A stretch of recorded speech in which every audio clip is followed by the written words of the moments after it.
The high cost fund application did open Friday.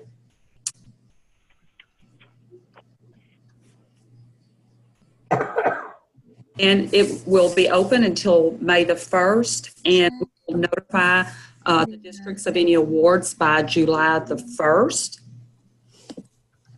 And just a reminder, as far as the distribution of funds, we reimburse the local education agency allowable expenses based on our availability of funds. Once we have reviewed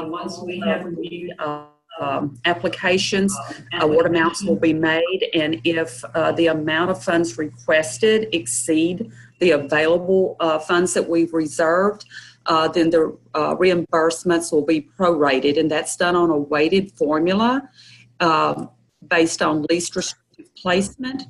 And an in-district student would carry the highest weight, followed by a non-public day placement, and then the non-public residential placement. This year, the award notification or denial will be provided by email. We usually send out letters for that. It'll go to the superintendent of either the single member district, or it'll be the superintendent if it's of the fiscal agent if it's a shared services arrangement. The notification will also go to the special ed director for the LEA and the special education contact for the ESC. Now, these people need to make sure they have access to the online application for those emails to make sure and get to you. And if you need some help with that, please feel free to give us a call and we'll help. The notification will be made as soon as possible, but not later than July the 1st. And they will be distributed the same way as last year, directly to the LEAs. There will not be a NOGA or having to go into eGrants to draw those down. There are some updates to our application. The cover sheet, you're going to see a lot of information there. There's going to be, for the district, there'll be both eligible totals and cost for each placement for the in-district, day, and residential placement. There'll be breakdowns of the requested totals and the eligible totals. And then the final prorated award amount will be on that cover sheet. On the student demographics page, on each line item that was listed for students, it'll note whether it was an eligible or ineligible cost and the reason. Also, last year, the prorating calculators for the personnel and the transportation, the districts had to, once that was calculated, they had to transfer that cost down to the standard or other cost section. They do not have to do that this year. They only, once they put it in that prorating calculator, that's it. It's totaled from there. They do not have to re-enter that anywhere.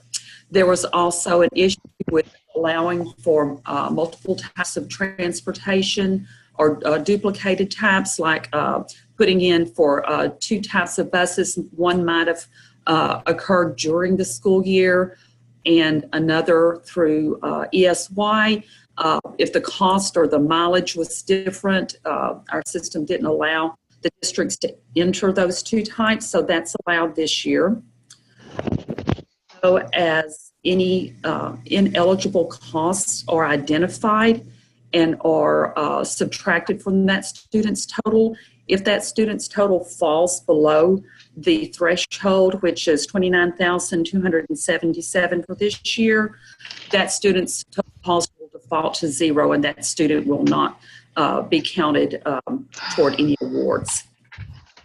Also, on the student demographics page for that student level data, that student's requested total and approved total will be on that page. So with the cover sheet and the student demographics updates, ESCs and districts will be able to go in to the application and see more detailed information. So we hope this will be helpful for the LEAs and the ESCs.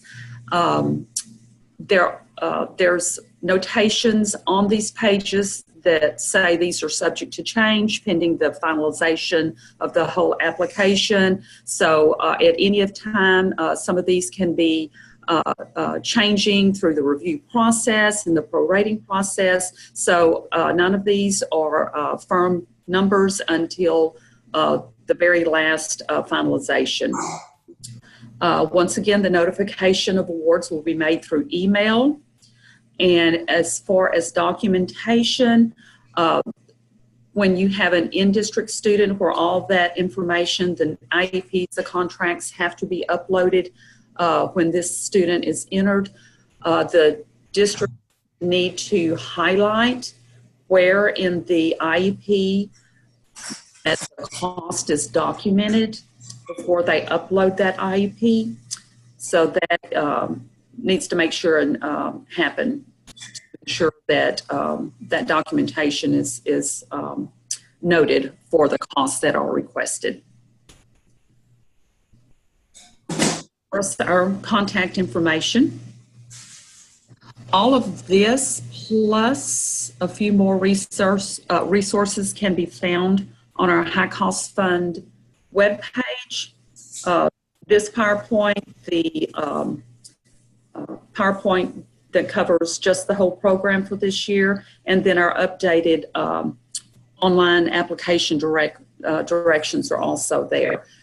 These were emailed to the ESCs yesterday as attachments that you can forward to your, that we've asked that you forward to all of your LEAs so that they'll have those front and center, and plus they can always go back and look at this page. On top of the information for our newly opened application for this year, we are asking for feedback from the ESCs and the LEAs this year as we review our state high cost fund plan. You'll be getting more information about that in the next month. You'll receive an email letting you know about it, and there will be postings also on this page. And so that does it for the high cost fund update.